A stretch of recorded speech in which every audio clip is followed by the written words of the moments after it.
Current affair اس وقت بہت بڑا انٹرنیشنل لیول کے اوپر پوری دنیا کے مسلمانوں کا چل رہا ہے، وہ ہے سلمان رشدی ملعون پہ جو ایک قاتلانہ حملہ ہوا 12 اگست 2022 کو۔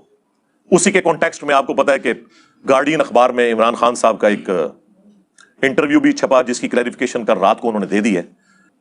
سپٹمبر 1988 میں یہ کتاب لکھی گئی جی، یہ بیسیکلی انڈیا کا رہنے والا تھا اس وقت۔ ظاہر ہے آپ کو پتا ہے جب انڈیا پاکستان بنگلہ دیش میں کوئی مسئلہ ہو تو یہاں پہ جس طریقے سے اسے ریئیکٹ کیا جاتا ہے وہ پھر عالمی مسئلہ بن جاتا ہے۔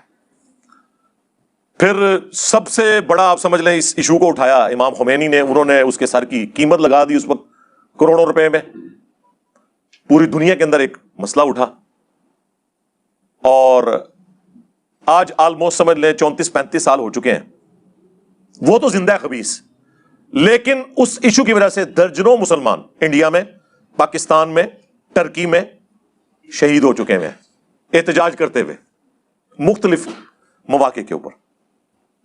ابھی یہ جو ایکٹیویٹی 12 اگست کی پرفارم ہوئی اس میں بھی وہ بچ گیا۔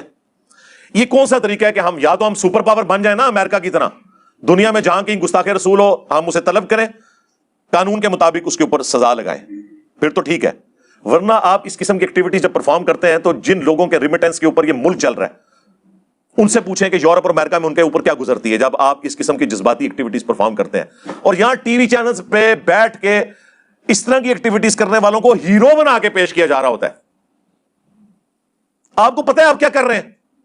اب دنیا پڑھ لکھ گئی ہے، آپ کی انہی حرکتوں کی وجہ سے مسلمانوں کے بچے سیکولر ہو رہے ہیں، بعض ایتھیسٹ ہو رہے ہیں کہ یار یہ کس قسم کے ذہن رکھنے والے لوگ ہیں۔ کیا اسلام نے یہ بات کی ہے کہ آپ نے ایکسٹرا جوڈیشل ایکٹیویٹی پرفارم کرنی ہے؟ آپ وہ جو روایتیں لے کے آتے ہیں ان روایتوں کے مقابلے پہ بخاری مسلم میں کتنی احادیث موجود ہیں؟ آج میرا وہ ٹاپک نہیں ہے، ورنہ پھر رخ اور طرف چلا جائے گا۔ میری آپ ویڈیو دیکھ لیں، امام ابن تیمیہ اور گستاخ رسول کی سزا جو انہوں نے کتاب لکھی تھی نا، الصارم المسلول علی شاتم الرسول، اس کا میں نے پورا پوسٹ مارٹم کیا تھا، اور وہ تو خیر ایک الگ بات ہے۔ ہمارے نزدیک تمام گستاخان رسول جو عادی مجرم ہیں اور اپنی حرکتوں سے باز نہیں آتے وہ واجب القتل ہیں، فساد فی الارض سورۃ المائدہ کی آیت نمبر 33 کے تحت، لیکن ایک طریقے کے ساتھ، ایکسٹرا جوڈیشل ماورائے عدالت طریقے کے ساتھ نہیں، عدالت۔ اور اگر عدالت انصاف نہ دے تو پھر آپ اپنے آپ کو اتنا مضبوط کریں کہ ہم اپنے مجرمین کو پاکستان کی عدالتوں میں ان کے خلاف کیس چلا سکیں۔ اس کی بجائے آپ اس طرح کے جب گوریلا طریقے اڈاپٹ کرتے ہیں، اس کا نقصان مسلمانوں کو ہوتا ہے، بعد میں بھگتنا پڑتا ہے۔ تو یہی چیز عمران خان صاحب بھی کہنا چاہ رہے تھے۔ اچھا، اب وہ کتاب کی طرف آپ آ جائیں، سیٹینک ورسز، یعنی شیطانی آیات، نعوذ باللہ، یہ اس نے اس کا ٹائٹل رکھا۔ انتہائی فضول کتاب ہے، کوئی علمی بیک گراؤنڈ نہیں اس کتاب کی، اور میں تو حیران ہوں اس کتاب کو اتنا اٹھایا کیا، اس میں ہے کیا؟ تخیلاتی چیزیں، ایک طلسماتی سٹوری کے انداز میں وہ لکھی گئی، ایک جعلی روایت کو بنیاد بنا کر ایک پورے کا پورا اس نے نیریٹو کھڑا کیا جس کی اصل قرآن و سنت کے بالکل مخالف تھی۔ اس قسم کی جعلی روایتیں تو ہماری کتابوں میں موجود ہیں۔ بھائی جس ریلیجن کے ماننے والوں نے 10 سے 15 سال کے اندر صدیوں کی رومن اور پرشین امپائرز کو اکھاڑ کے رکھ دیا ہو تو آپ کیا سمجھتے ہیں کہ اس کے دشمن پوری دنیا میں کتنے ہوں گے؟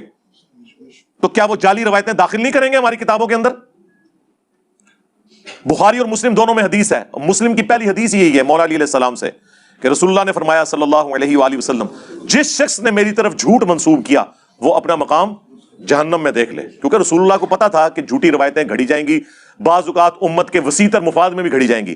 امام مسلم نے صحیح مسلم کے اندر مقدمے میں یہ لکھا ہے، جو مسلم کا پارٹ ہے، پہلی 92 روایتیں مقدمہ ہے، کہ میں نے نیک لوگوں کی زبان کے اوپر فی البدی جھوٹ جاری ہوتے ہوئے دیکھا ہے، وسیع تر مفاد کے اندر دین کے۔ آج بھی آپ دیکھ لیں کتنے وائزین ہیں کہانیاں سٹوریاں سنا رہے ہیں۔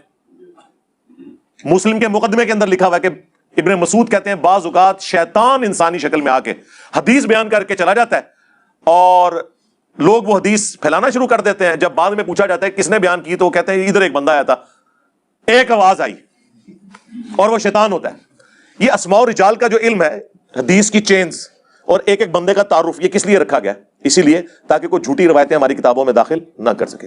اور یہ اتنا کریٹیکل ایشو ہے کہ امام مسلم نے مقدمے میں لکھا ہے کہ اس پہ اتفاق ہے کہ تابعی کی مرسل کوئی شے نہیں ہے۔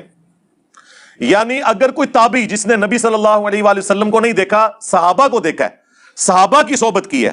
اگر وہ بھی کوئی روایت بیان کرے اور صحابی کو مینشن نہ کرے، ڈائریکٹ رسول اللہ سے فرمان بیان کر رہا ہے، اس کی روایت مردود ہے، کیونکہ اس نے تو زمانہ نہیں پایا. اور یہی اسی قسم کی ایک روایت ہے جس کی بنیاد کے اوپر سٹینک ورسز کتاب لکھی گئی.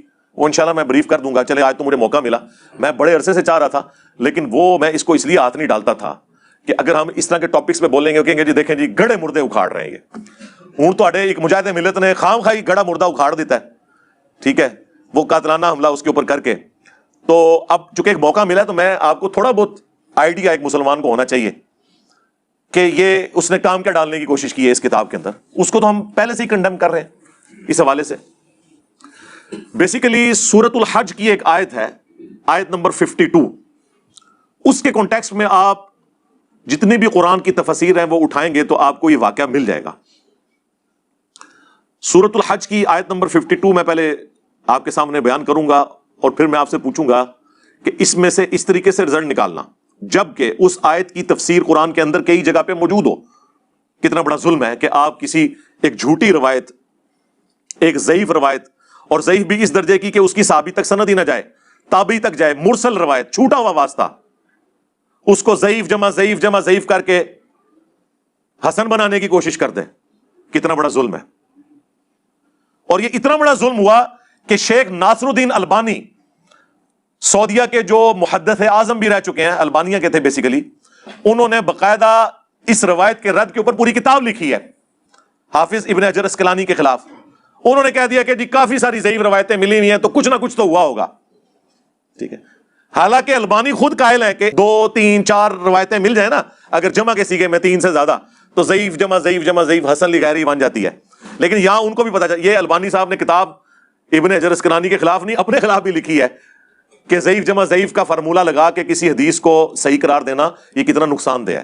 میں نے آج سے آلموسٹ 10 سال پہلے بھی اس روایت کو بیان کیا تھا مسئلہ 36 کے اندر، ضعیف الاسناد اور من گھڑت احادیث کا فتنہ، کہ اگر ضعیف روایتوں کو مانا جائے تو ایٹ لیسٹ 3 حدیث کی کتابوں میں یہ روایت موجود ہے لیکن سند اس کی متصل نہیں ہے.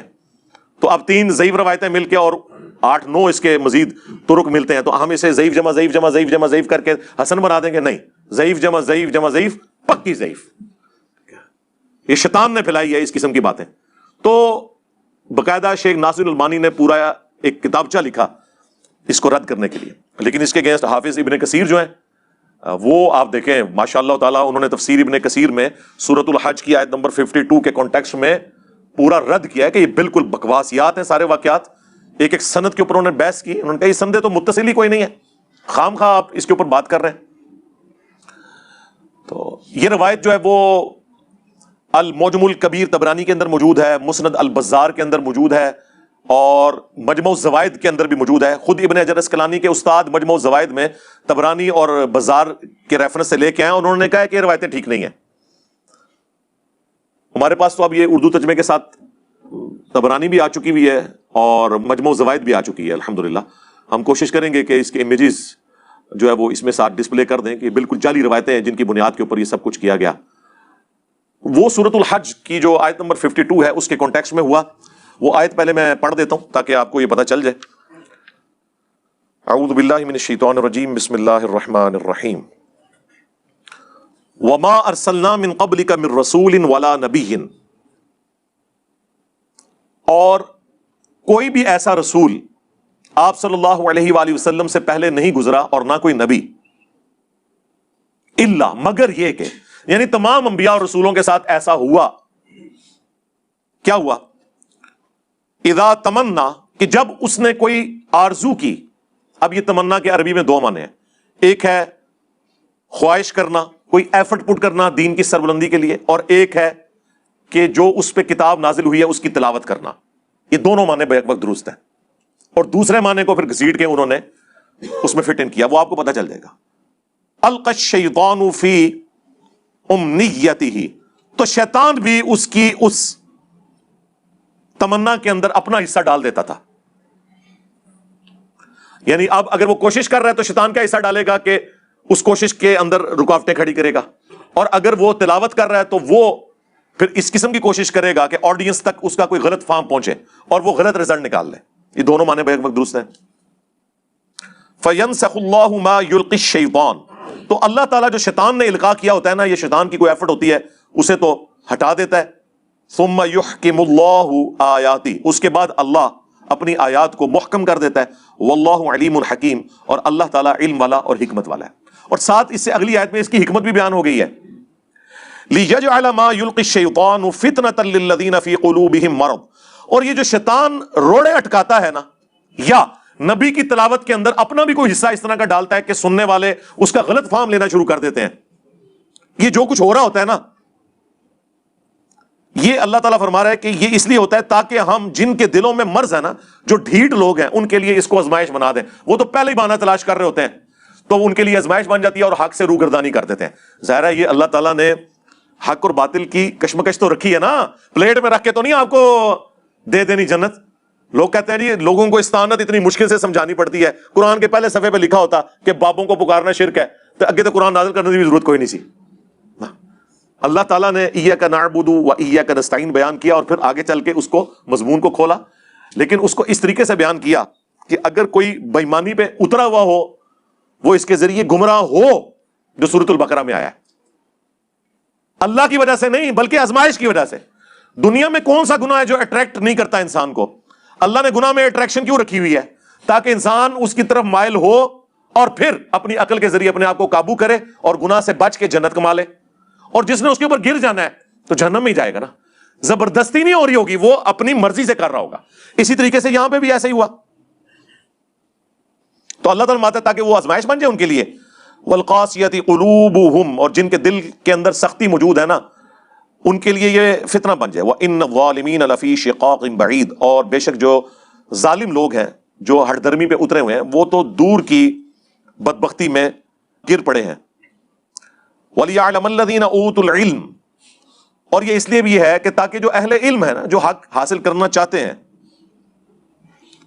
ان کا رزلٹ بالکل ڈیفرنٹ ہوگا اس طرح کے کاموں سے. وہ کیا ہوگا؟ أَنَّهُ الْحَقُّ مِن رَبِّكَ، کہ یہ بے شک حق ہے ان کے رب کی طرف سے. فَيُؤْمِنُوا بِهِ، بس وہ اس کے اوپر ایمان لے آئیں گے. فَتُخْبِتَ لَهُ قُلُوبُهُمْ، اور ان کے دل بھی اس کتاب کی طرف، اس دین کی طرف جھک جائیں گے. وَإِنَّ اللَّهَ لَهَادِ الَّذِينَ آمَنُوا، اور بے شک اللہ تعالیٰ تو ہدایت دیتا ہے ان کو جو بات مان لیتے ہیں، یا ایمان والے. ایمان والا وہی ہوتا ہے نا جو بات مان لیتا ہے. إِلَىٰ صِرَاطٍ مُسْتَقِيمٍ، سیدھے راستے کی طرف. تو یہ وہ آیت تھی جس میں بالکل واضح ہے کہ جب پیغمبر کوئی ایفرٹ پٹ کرتا ہے دین کی سربلندی کے لیے تو شیطان روڑے اٹکاتا ہے، تو اللہ تعالیٰ پھر الٹیمیٹلی پیغمبر کو نجات دے دیتا ہے، اہل ایمان کو، اور نیست و نابود کر دیتا ہے پیغمبر کے مخالفین کو. یا دوسرا معنی کہ پیغمبر جب کوئی کلام تلاوت کر رہا ہوتا ہے اس میں شیطان اپنا حصہ ڈال دیتا ہے، اس حوالے سے کہ سننے والے اس کا غلط مفہوم لینا شروع کر دیتے ہیں، اور وہ ظاہر پھر آزمائش بن جاتی ہے جو بدبختی پہ اترے ہوئے ہیں ان لوگوں کے لیے. اور جو اہل ایمان ہے ان کو تو اللہ تعالیٰ ثابت قدم کر دیتا ہے، ان کو تو کوئی فرق ہی نہیں پڑتا اس چیز سے. اچھا، یہ جو اب میں مفہوم بیان کر رہا ہوں یہ قرآن کے اندر موجود ہے. یہ قرآن اپنی اس آیت کی تفسیر اور عقیدے کے اعتبار سے کسی حدیث کا محتاج نہیں ہے. حدیث میں مزید ایکسپلینیشن آ جاتی ہے یا سیاق و سباق کی کوئی تفصیلات آ جاتی ہیں. عقیدے میں تو قرآن کسی حدیث کا کوئی محتاج نہیں. اب میں کراس ریفرنس کے طور پہ آپ کو ایک آیت پیش کروں گا، اس سے آپ کو مضمون کھل جائے گا. سورۃ الانعام کی آیت نمبر 112 اور 13. یہ وہی آیت ہے وہ جو المحنت کے شروع میں انہوں نے لکھی ہے نا، شیطانی لشکر ہم پہ حملہ آور ہوا جس طرح کہ انبیاء پہ ہوتا تھا. آئیے یاد آیت، یہ وہ آیت ہے.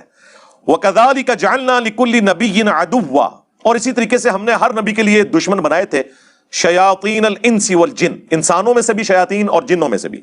یوحی بعضهم الى بعض زخرف القول غرورا، جو بعض کے دل میں بڑا بنا سوار کر ایسے بد عقیدگیاں جو ہے نا وہ لیپا پوتی کر کے مزین کر کے ان کے دلوں میں ڈال دیتے ہیں.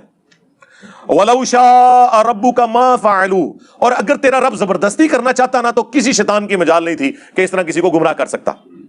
فَذَرْهُمْ وَمَا يَفْتَرُونَ، تو چھوڑ دیں ان کو ان کے حال کے اوپر اور جو یہ جھوٹ باندھ رہے ہیں. یعنی اگر اللہ تعالیٰ نے زبردستی ہدایت دینی ہوتی نا پھر تو یہ آزمائش بھی ختم ہو جاتی. لیکن ظاہر ہے آزمائش ہے تو جنت میں جانا ہے نا، آزمائش نہیں ہے تو اتنی بڑی جنت، ہمیشہ کی زندگی اور آپ کی مرضی، یہ جب ہی ملنی ہے نا. کوئی ایفرٹ بھی پٹ کریں گے، یہ فٹ پاتھ پہ بیٹھے ہوئے راہ چلتے ہوئے تو آپ کو نہیں مل جانی. تو یہ اللہ تعالیٰ نے فرمایا وَلِتَصْغَىٰ إِلَيْهِ أَفْئِدَةُ الَّذِينَ لَا يُؤْمِنُونَ بِالْآخِرَةِ، اور یہ اس لیے کہ تاکہ جن لوگوں کا آخرت کے اوپر ایمان نہیں ہے نا ان کے دل جو ہے نا اسی کی طرف گمراہی کی طرف مائل ہو جائیں. وَلِيَرْضَوْهُ وَلِيَقْتَرِفُوا مَا هُمْ مُقْتَرِفُونَ, اور وہ پھر اسی کے اوپر راضی ہو جائیں. یعنی جو لوگ گمراہی کے اوپر اترے ہوئے ہیں نا ان کے لیے تو ایک سمجھ لیں گے ایندھن کا کام کریں گی اس طرح کی چیزیں, اور وہ اس میں سے غلط رزلٹ نکالیں گے اور وہ پھر اسی راستے کے اندر بیٹھ جائیں گے. اب یہ بالکل واضح ہے. اسی طریقے سے سورہ الفرقان کے اندر بھی آیت نمبر 32 میں بھی ہے, وقال الذين كفروا لولا نزل عليه القرآن جملة واحدة, اور کافر یہ اعتراض کرتے ہیں کہ یہ قرآن اکٹھا کیوں نہیں نازل ہو گیا. یہ کیا ہے جی اتنے سالوں سے نازل ہو رہا ہے, کوئی اللہ تعالیٰ بیٹھ کے کوئی پلان کرتا رہتا ہے یا یہ نبی خود بیٹھ کے گھڑتا رہتا ہے, نعوذ باللہ. آپ دیکھیں نا قرآن کا آہستہ آہستہ نازل ہونا, ایک پوائنٹ تو ان کے ہاتھ لگ گیا نا کہ سوچ سوچ کے لکھتا ہے, نعوذ باللہ. تو اللہ تعالیٰ نے اس کا جواب دیا کہ ایسا کیوں ہے. کذالک, یہ اس طریقے سے ہے کہ لنثبت به فؤادک, تاکہ ہم آپ کا دل اس کے ذریعے مضبوط کریں. ورتلناہ ترتیلا, اور ہم اسے ٹھہر ٹھہر کے پڑھتے ہیں. یعنی دل مضبوط ہوتا ہے نا میرے بھائی. دیکھیں غزوہ بدر سے پہلے سورہ البقرہ نازل ہوئی, پوری تیاری کی گئی, جالوت اور طالوت کی جنگ کا واقعہ بیان ہوا. غزوہ احد میں غلطیاں ہوئی, مسلمانوں کے دل دکھے ہوئے تھے. اس کے بعد 60 آیات اس کے اوپر کمنٹری نازل ہوئی کہ تم نے یہ کیا, ہم نے تو وعدہ پورا کر دیا تھا, تم نے نبی کی نافرمانی کی, اس کی وجہ سے فتح شکست میں بدل گئی. غزوہ خندق کے موقع کے اوپر 7 گائیڈ لائنز, غزوہ تبوک کے موقع پر سورہ التوبہ. تو یہ 7 مسلمانوں کے دل اور نبی علیہ السلام کا دل بھی مضبوط ہوتا تھا. یہی اکٹھی کتاب آ گئی ہوتی اور 23 سال تک نبی علیہ السلام اس کتاب کی بنیاد کے اوپر چلتے رہتے. اس میں زیادہ ٹیسٹ تھا, یا ہر واقعے سے پہلے اور کبھی کسی واقعے کے بعد اللہ کی طرف سے کمنٹری آتی تو کتنا دل انسان کا مضبوط ہوتا ہے کہ ٹھیک ہے جی ہماری غلطی معاف ہوگی. ٹھیک ہے, وہ غلطی معاف ہوئی نا سورہ آل عمران میں جن لوگوں نے رسول اللہ کی نافرمانی کی تھی. تو یہ اللہ تعالیٰ ہمارا یہ ہم نے اس لیے نازل کیا. اچھا اب یہ ایک اللہ کی توجیہ ہے, لیکن آٹا گوندے ہلدی کیوں ہے, یہ جو ایک پنجابی میں محاورہ ہے کہ جو آٹا گوندے وقت ہلنا تو پڑے گا. اب اس کو بھی کوئی اعتراض بنا لے تو اس کا کوئی علاج نہیں ہے. جب بھی کوئی ڈاکٹرن آتی ہے, ہم یہ ایتھیسٹ سے بھی کہتے ہیں کہ آپ یہ جو اسلام کی ڈاکٹرن کے اوپر اعتراضات نکالتے ہیں, آپ کو ایک آئیڈیل ماڈل لیں, ہم اس میں بھی نکال دیں گے. الٹیمیٹلی آپ کو ول آف گاڈ کو ماننا پڑے گا, اور یہی اللہ نے قرآن میں فرمایا لا یسأل عما یفعل وهم یسألون. اللہ کو کوئی نہیں پوچھ سکتا کہ اس نے یہ کیوں کیا, اللہ سب کو پوچھ سکتا ہے. یہ اللہ کی ول ہے کہ پریگنینسی کی تکلیف سے عورت نے گزرنا ہے, مرد نے نہیں گزرنا. آپ بے شک ہر سال عورتوں کا دن اس حوالے سے منانا شروع کر دیں کہ نہیں ایک دفعہ مرد کو بھی اس تکلیف سے گزرنا چاہیے, آپ نہیں کر سکتے. اس لیے آج تک کسی نے یہ والا دن نہیں منایا. ہاں یہ انسان کی کمزوری ہے. مرد کو اللہ نے معیشت کی تکلیف سے گزارا ہے کہ اس نے نان و نفقہ بھی بچوں کا پورا کرنا ہے. یہ ول آف گاڈ ہے نا. اللہ چاہتا اسے ریورس بھی کر سکتا تھا, اللہ کی مرضی نا. تو اس کو کون چیلنج کرے گا؟ وہ تو آپ بھی کریٹر ہو تو آپ کی بھی ایک مرضی ہوگی. یہ کون سا اعتراض ہے؟ تو اللہ تعالیٰ ہمارا یہ ہم نے اس لیے کیا تاکہ اے نبی آپ کا دل مضبوط کرے, آپ کے ساتھیوں کا. اس لیے ٹھہر ٹھہر کے قرآن پڑھتے ہیں. اور پھر اللہ نے ساتھ ہی فرمایا وَلَا يَأْتُونَكَ بِمَثَلٍ إِلَّا جِئْنَاكَ بِالْحَقِّ وَأَحْسَنَ تَفْسِيرًا. اور اے نبی جب کبھی بھی کوئی بھی اعتراض آپ کے پاس لے کر آتے ہیں نا تو دیکھیں ہم کس طرح سچائی کے ساتھ اس کی تعویل آپ کو سکھا دیتے ہیں. کوئی اعتراض لے کے آتے ہیں تو آپ کو بتا دیتے ہیں کہ یہ اس لیے ہے, یہ اس کو غلط رنگ دے رہے ہیں, یہ اس طرح ہے ہی نہیں ہے.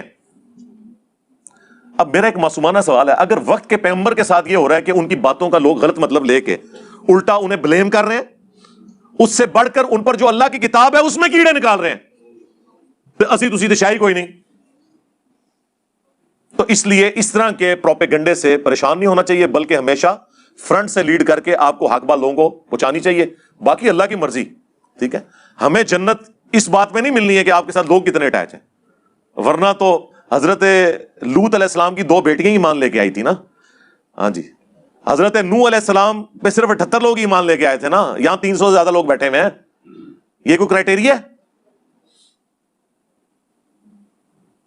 کوالٹی کرائٹیریا ہے اسلام میں, کوانٹٹی نہیں ہے. تو یہ ساری وہ چیزیں کراس ریفرنس کے طور پہ میں نے آپ کو پیش کی تاکہ آپ کو پتہ چل جائے کہ جن لوگوں کے دلوں میں ٹیڑھ پن ہوتا ہے نا, وہ قرآن کی آیات کا غلط فہم بیان کرنے کی کوشش کرتے ہیں اور اس کے ذریعے پھر لوگوں کو گمراہ کرتے ہیں. یہ قرآن کے اندر اس کی باقاعدہ تفسیر موجود تھی, اس کے باوجود اس خبیث نے سیٹینک ورسز جو لکھی کتاب, اس میں اس نے اپنا لقمہ اس کے منہ میں ڈالنے کی کوشش کی. ایک اور آیت پیش کر دیتا ہوں, پھر میں اس حدیث کی طرف بھی آتا ہوں جو وہ جعلی روایت ہے. سورہ آل عمران کے سٹارٹ ہی میں اللہ تعالیٰ نے نا اس فتنے کا ذکر کر دیا تھا بہت پہلے ہی.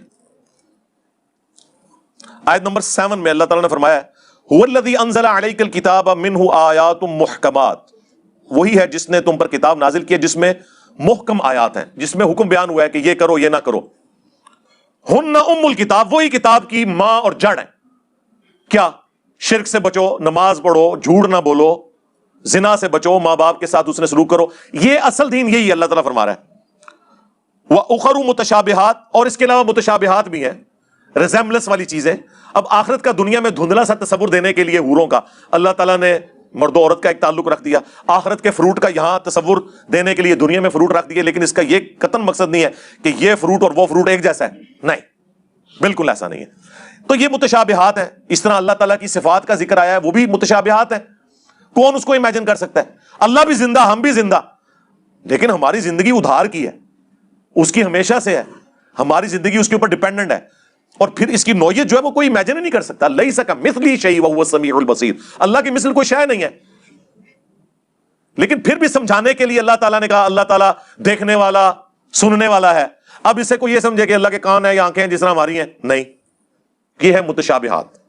تو اللہ تعالیٰ فرماتا ہے کہ یہ متشابہات سمجھانے کے لیے تھی، یہ دین کی اصل نہیں تھی. اصل وہی ہے جو ہم نے تمہیں حکم دیا. فَأَمَّا الَّذِينَ فِي قُلُوبِهِمْ زَيْغٌ، تو جن لوگوں کے دلوں میں ٹیڑھ پن ہوتا ہے نا، فَيَتَّبِعُونَ مَا تَشَابَهَ مِنْهُ ابْتِغَاءَ الْفِتْنَةِ، تو وہ فتنہ تلاش کرنے کی کوشش کرتے ہیں، ڈالنے کی کوشش کرتے ہیں ان آیات کے ذریعے. وَابْتِغَاءَ تَأْوِيلِهِ، اور اس کی تعویل اور اندر کا مطلب کیا ہے اور لبڑنے کی کوشش کرتے ہیں. وَمَا يَعْلَمُ تَأْوِيلَهُ إِلَّا اللَّهُ، تو اس کی تعویل تو اللہ کے سوا کوئی نہیں جانتا. اور راسخون فی العلم، اور جو علم میں پختہ لوگ ہیں نا، ان کا کیا عقیدہ ہوتا ہے؟ یقولون، وہ کہتے ہیں آمنا بھی، ہم سب کے اوپر ایمان رکھتے ہیں جو کچھ بھی قرآن میں نازل ہوا. کل من عند ربنا، یہ سب کے سب ہمارے رب کی طرف سے ہے. وما یذکر الا اولو الالباب، اور نصیحت تو نہیں حاصل کرتے مگر عقل والے. عشق دے چلے نہیں. ویسے تو میں جتنی ٹیکنیکل گفتگو کر رہا ہوں منو دسو یہ چلے نو سمجھ آ سکتی ہے. ہاں، اور یقین کریں وہ جو چلے چرسی اور پاؤڈری اور نشہ کرنے والے درباروں میں بیٹھے ہوئے ہیں، ان کو اپنے اس نشے میں اتنا مزہ نہیں آتا جتنا ہمیں ان علمی باتوں کو کرنے اور سننے میں آ رہا ہے. ہاں دیکھیں نا، یہ انبیاء کی وراثت ہے نا، کہ ہر چیز 2+2=4 میں ہے. ٹیکنیکلی ہر چیز اپنی جگہ بیٹھتی ہے. تو اللہ تعالیٰ فرماتا ہے کہ نصیحت نہیں حاصل کرتے مگر عقل والے. اور ان کی روش ہوتی ہے کہ وہ دعا کرتے ہیں ربنا لا تزغ قلوبنا بعد اذ ہدیتنا وہب لنا من لدنک رحمہ انک انت الوہاب. اے رب ہمارے دلوں کو ٹیڑھا نہ کرنا بعد اس کے کہ تو نے ہمیں ہدایت عطا فرمائی، ہمیں اپنے پاس سے رحمت عطا فرما اے عطا کرنے والے. آمین. تو اسی کانٹیکسٹ میں بخاری مسلم میں حدیث ہے، اللہ کے محبوب صلی اللہ علیہ وآلہ وسلم نے فرمایا جب کبھی بھی تم دیکھو کہ لوگ متشابہ آیات کی تفسیر بیان کرنے کی کوشش کر رہے ہیں، جیسے حروف مقطعات بھی ہیں، اس میں بھی تباہ آزمائی کر رہے ہوتے ہیں اور چیزوں کے اوپر بھی، تو سمجھ لو یہ وہی لوگ ہیں جن کے بارے میں قرآن میں اللہ نے کہا کہ ان کے دل ٹیڑھے ہو چکے ہیں.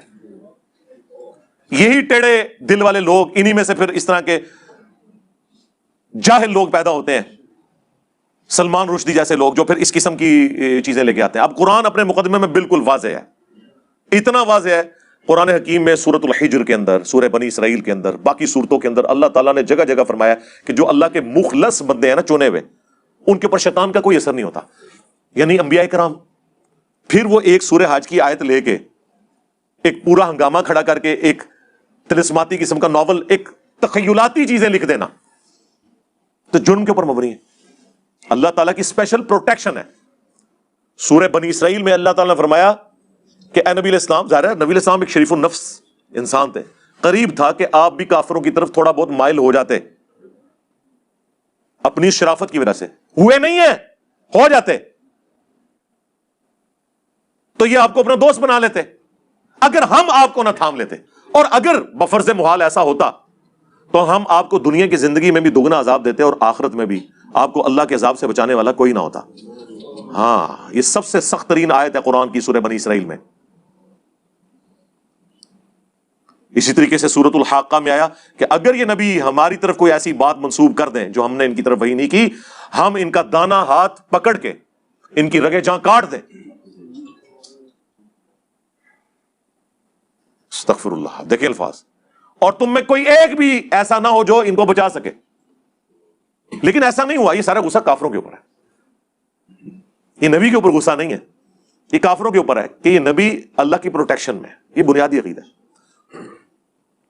پھر قرآن میں 3 جگہ آیا، سورہ یونس کے اندر، سورہ الانعام کے اندر، سورہ زمر میں، نبی صلی اللہ علیہ وآلہ وسلم کے حوالے سے، قل انی اخاف ان عصیت ربی عذاب یوم عظیم، اے نبی تم فرما دو کہ میں تو خود اس بات سے ڈرتا ہوں کہ اگر میں نے بھی اپنے رب کی نافرمانی کی تو بڑے دن کا عذاب مجھے بھی آ پکڑے گا۔ آج یہ آیات بیان کرنا گستاخی ہے، حالانکہ یہ آیات ہمارے پاس ثبوت ہے کہ یہ کتاب رسول اللہ نے نہیں لکھی۔ کوئی شخص جو کتاب لکھتا ہے وہ اپنے بارے میں اتنی سخت باتیں تو نہیں لکھتا نا، یہ اللہ کی طرف سے نازل ہوئی ہے۔ یہ آیات ہمارے پاس ثبوت ہیں جن کے بیان کرنے میں گستاخی کے فتوے لگ جاتے ہیں، اور بھی کافی ساری آیات ہیں، لیکن وہ ٹاپک پھر بدل جائے گا۔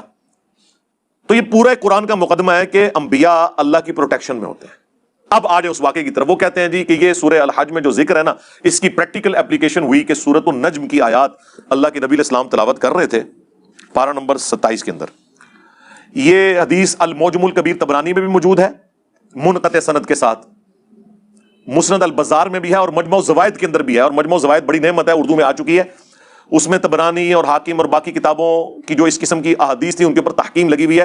امام ہیثمی ابن حجر اسقلانی کے استاد نے اس کو باقاعدہ نقل کر کے کنڈیم کیا ہے، اور میں نے بتایا شیخ البانی نے پورا ایک رسالہ لکھا ہے ابن حجر اسقلانی کے خلاف۔ انہوں نے کہا کہ اتنی ضعیف روایتیں ہیں تو کچھ نہ کچھ تو ہویا ہوئے گا، ٹھیک ہے۔ اس کے رد میں شیخ البانی نے پھر پوری کتاب لکھی، اور حافظ ابن کثیر نے ماشاء اللہ تعالیٰ تفسیر ابن کثیر میں سورۃ الحج کی آیت نمبر 52 کے کانٹیکسٹ میں باقاعدہ ان سارے واقعات کو جعلی قرار دیا، اور وہ واقعات سورۃ النجم کے ساتھ یہ جوڑتے ہیں پارہ نمبر 27 کے اندر کہ جی نبی علیہ السلام سورۃ النجم کی تلاوت کر رہے تھے، اور جب ان آیات کے اوپر پہنچے، اعوذ باللہ من الشیطان الرجیم بسم اللہ الرحمن الرحیم، جہاں پہ ان دیویوں کا ذکر تھا، ان کی 3 دیویاں تھیں نا جس کی وہ پوجا کرتے تھے، بت پرست۔ نمبر 1 لات، نمبر 2 عزا، اور نمبر 3 منات، اس کا ذکر موجود ہے۔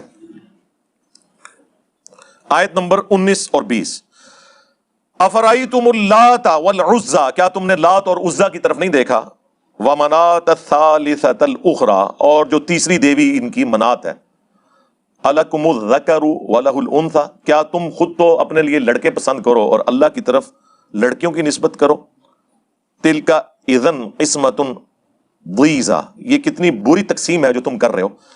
یعنی آپ دیکھیں ان کی تینوں دیویاں جو ہیں وہ مونس تھیں، خود اپنے لیے لڑکی پیدا ہونا وہ ایک بدنامی سمجھتے تھے، اور اللہ کی طرف 3 دیویاں انہوں نے منسوب کی ہوئی تھی، اللہ کی بیٹیاں لات، منات اور عزا، تو ان کی وہ عبادت کیا کرتے تھے۔ تو اللہ تعالیٰ نے دیکھیں اس آیت کے ساتھ ہی ذکر ہے کہ بڑی بری تقسیم تم نے کی ہوئی ہے۔ جب قرآن میں یہ آیات ہے تو اس میں ان دیویوں کی تعریف کیسے ہو سکتی ہے؟ وہ کہتے ہیں کہ جب حضور تلاوت کر رہے تھے نا یہ والی آیات، افرائیتم اللات والعزا ومنات الثالثۃ الاخری، تو اس کے ساتھ نعوذ باللہ حضور کی مبارک زبان کے اوپر شیطان نے قابو پاتے ہوئے نعوذ باللہ ان کی مبارک زبان سے یہ الفاظ بھی نکلوا دیے، وَإِنَّ شَفَاعَتُهُنَّ لَتُرْتَجَا، اور بے شک ان کی شفاعت بھی اللہ کے حضور قبول کی جائے گی۔ تو اس کی وجہ سے کافر بھی بڑے امپریس ہوئے، اور وہ کہتے ہیں دیکھیں اتنا حصہ تو بخاری مسلم میں موجود ہے کہ جب سورۃ النجم کی تلاوت نبی علیہ السلام نے کی تو تمام جن، انس اور کافر بھی اور مسلمان بھی سجدے میں گر پڑے۔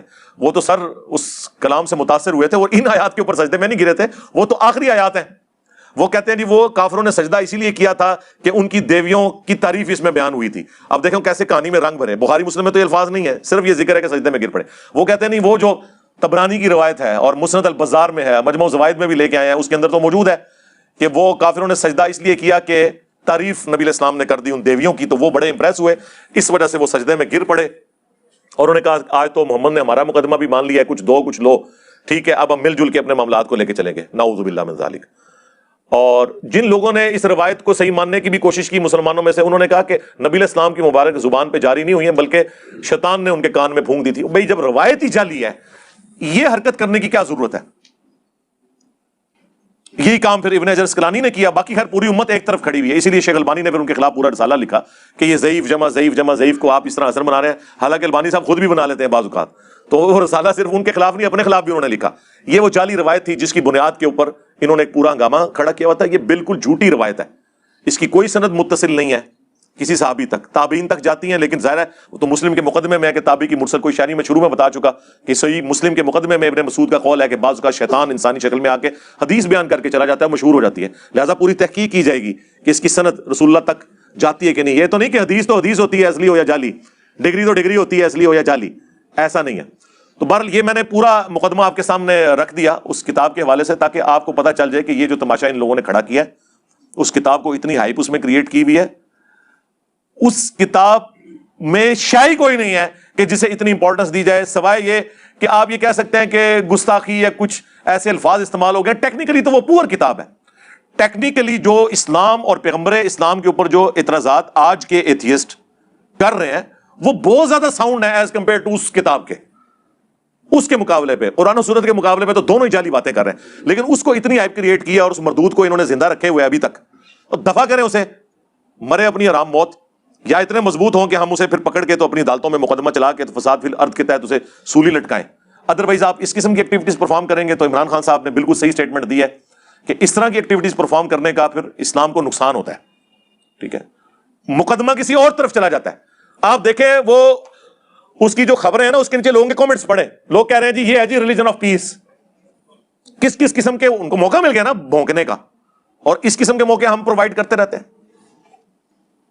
ابھی تو یہاں کی گراؤنڈ ریئلٹیز نہیں ان کو پتا کہ یہاں مسلمان سے ڈرتا ہے، یعنی ایک مسلمان رفع الیدین کرتے ہوئے، آمین اونچی کہتے ہوئے کسی ہندو سکھ عیسائی سے نہیں ڈرتا۔ آپ کسی سکھ کی دکان کے باہر مصلی ڈال لینا اور رفع الیدین سے نماز پڑھیں، کچھ بھی نہیں کرے گا، ہندو کچھ بھی نہیں کرے گا، لیکن کسی لبیک یا رسول اللہ نعرہ لگانے والا، ہاں اس کی دکان تو دور کی بات، اس کی مسجد میں بھی آپ رفع الیدین آمین اونچی کہے تو دیکھے وہ کیا کرتا ہے۔ تو اس سے اندازہ لگا لیں کیا یہ رسول اللہ کو لبیک کہہ رہے ہیں، یہ شیطان کو لبیک کہہ رہے ہیں آپ نبی الاسلام کی سنت سے اتنی نفرت کر کے؟ یہ کون سی دین کی خدمت ہو رہی ہے؟ تو اس لیے اپنی آنکھیں کھولیں۔ میں نے آپ کو بہت پہلے بتایا تھا کہ آنے والے دور میں یا تو مسلمان کتاب و سنت کے منہج پہ آئیں گے یا پھر وہ ایتھیسٹ ہوں گے۔ اے وشکارلے مولوی ادھر ادھر ہو جانے جی سارے ہیں، تسی دیکھ رہے ہو کس طرح انہاں دی مٹی پلیت بھی ہوندی ہے، ٹھیک ہے جی، ابا و اجداد قبروں کے پجاری اولادیں جو ہیں وہ الحمدللہ کتاب و سنت کے منہج کے اوپر آ چکی ہیں۔ ہمیں تو لوگ مطلب فرسٹ ہینڈ رابطہ کرتے رہتے ہیں، اللہ کا شکر ہے۔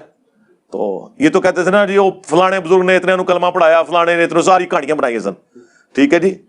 بزرگ تو پھر انہوں منو کہ صدیاں تو جنہوں تسی اپنے بابے نال جوڑیا سی، انہاں بابے چھوڑ کے اس شخص نو اپنا امام مان لیا ہے جس کی قبر مدینے میں ہے، محمد رسول اللہ صلی اللہ علیہ وآلہ وسلم۔